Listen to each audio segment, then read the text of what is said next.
While this podcast isn't rated explicit, the content may not be suitable for younger listeners. Welcome to Sex for Saints, the Christian couple's guide to great sex. I am your host, certified sex and marriage coach, Amanda Lauder. This is episode 360, Your Sexual Locus of Control.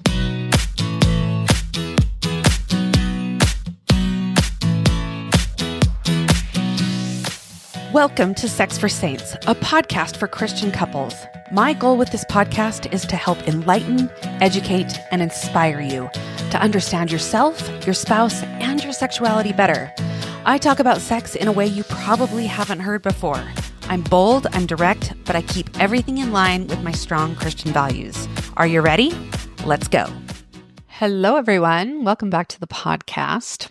So many people are unhappy and unsatisfied in their sexual relationship. They think, if my spouse would just do this one thing differently, I'd finally be happy.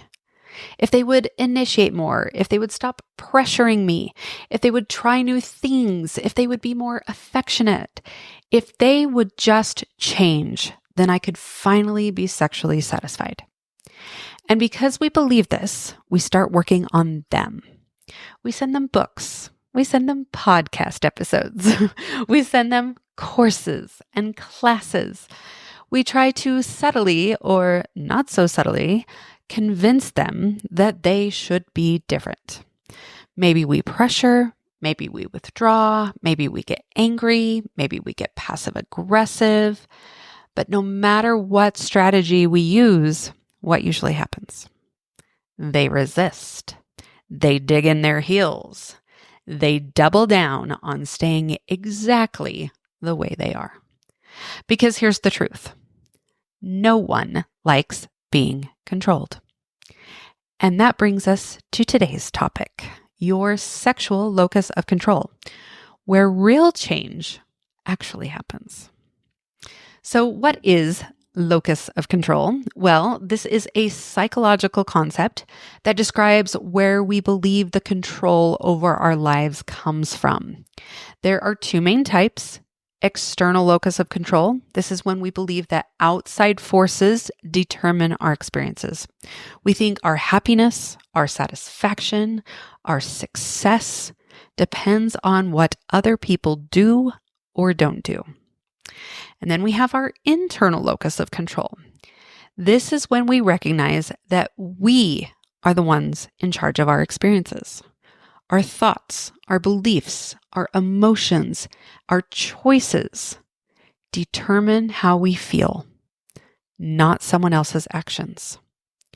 Now, when it comes to sex, many people, especially higher desire partners, have an external locus of control. They believe I can't be happy in my sexual relationship unless my spouse changes.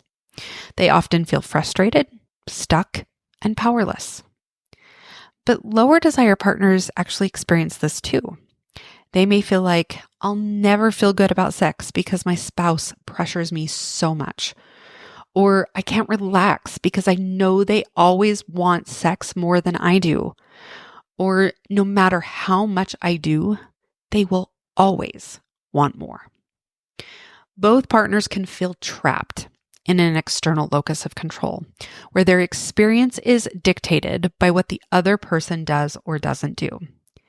But when you shift to an internal locus of control, everything changes. You start to ask, what can I do? How do I want to show up in this relationship? What kind of partner and sexual partner do I want to be? And it is not determined by them. That shift is so empowering. I see it every single day in my coaching clients. So why is this so powerful? Well, when you realize that you are in charge of your own experience, you gain freedom. You're no longer waiting for your partner to fix things before you can feel happy and fulfilled. You can start creating that happiness right now. For the higher desire partner, this means no longer feeling like a victim of rejection. Instead of thinking, my spouse never wants me. You recognize that your sexual energy, your confidence, your self-worth don't have to depend on how often your partner says yes. You can create a fulfilling experience for yourself by focusing on your own mindset, communication, and personal growth. For the lower desire partner, this means reclaiming control over your own experience instead of feeling pressured. Instead of thinking, I just have to give in or my spouse is going to be upset, you start to see that you have choices. You can engage from a place of genuine desire, set boundaries with confidence, and take responsibility for understanding your own sexuality on your own terms. When you take back control of your own experience, you stop feeling stuck, resentful, or powerless. Instead, you become intentional about who you want to be in your sexual relationship. You can feel that sense of freedom that is so important to a good sexual relationship and a good sexual experience. That's exactly what Dr. David Schnarch's crucible concept is all about. Hey there, listeners. Exciting news. I'm opening up a few spots for one-on-one coaching again, and I'm thrilled to work with both men and women this time.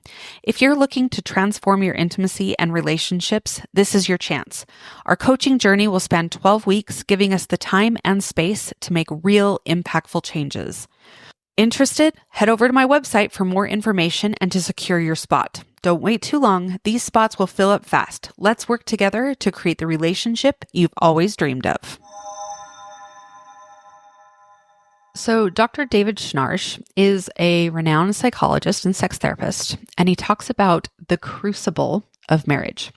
The idea that the challenges we face in our relationship are opportunities to refine ourselves. A crucible is a container used for melting down and purifying metal. So under extreme heat, the impurities rise to the surface, and what's left is something stronger, more resilient, more valuable. Marriage, and particularly your sexual relationship, works the same way. It forces you to confront yourself, your insecurities, your need for validation, your expectations, your fears. For the higher desire partner, the crucible often looks like sitting with the discomfort of wanting more connection than your spouse does.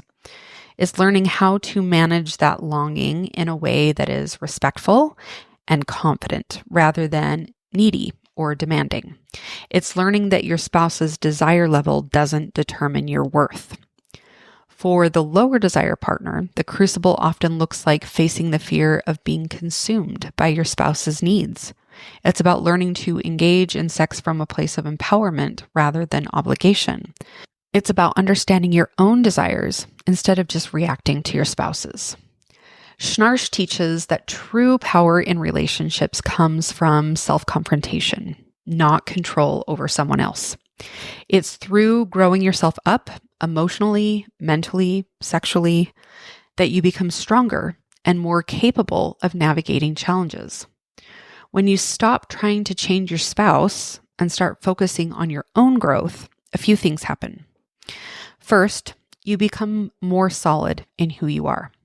You don't need your spouse to validate you or give you permission to feel good about yourself. You stop feeling like a victim.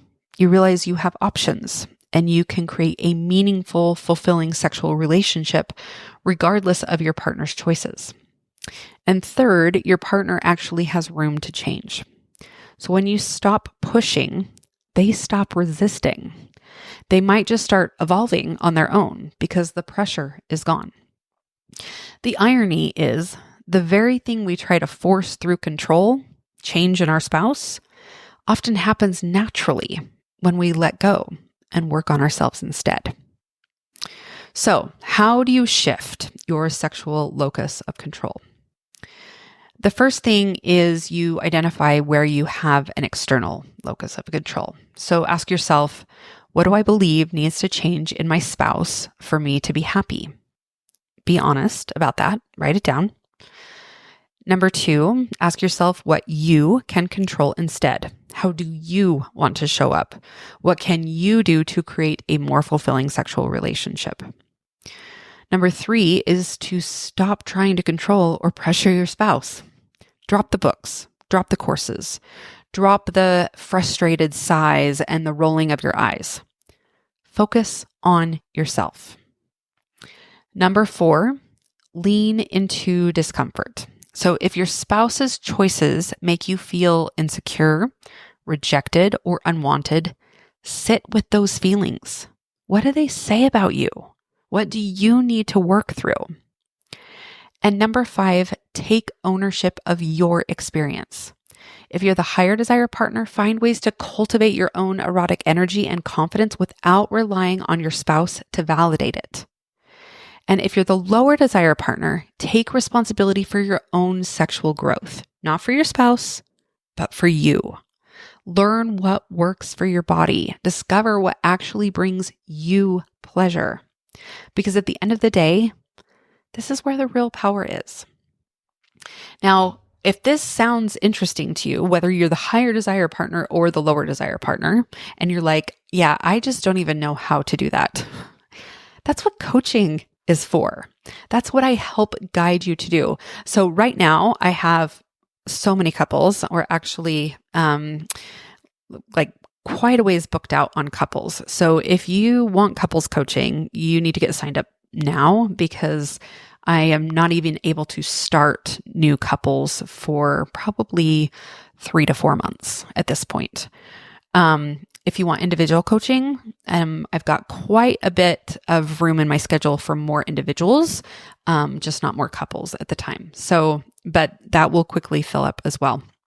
I have quite a few men as individuals right now, and I love it because they are learning, as usually the higher desire partner, how to grow themselves up, how to be more solid in themselves, how to not look for sex for validation, how to become a better partner in loving their spouse well, and really shifting that external locus of control to an internal locus of control.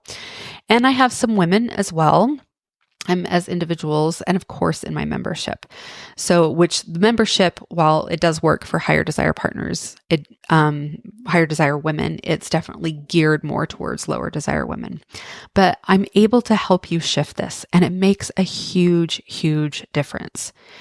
When you realize that your sexual satisfaction does not depend on whether your partner changes, it only depends on you, things shift. Now, a lot of times your partner does change, and sometimes they don't.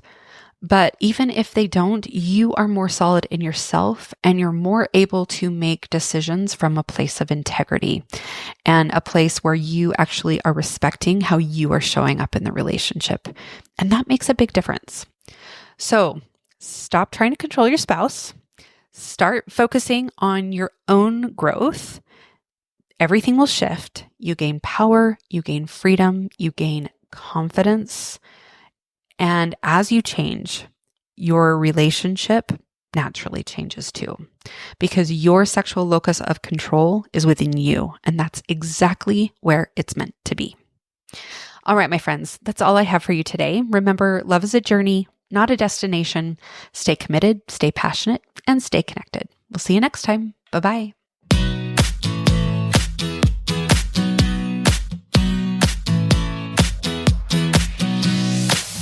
Like what you're hearing on this podcast? Make sure you hit subscribe so you don't miss a single episode.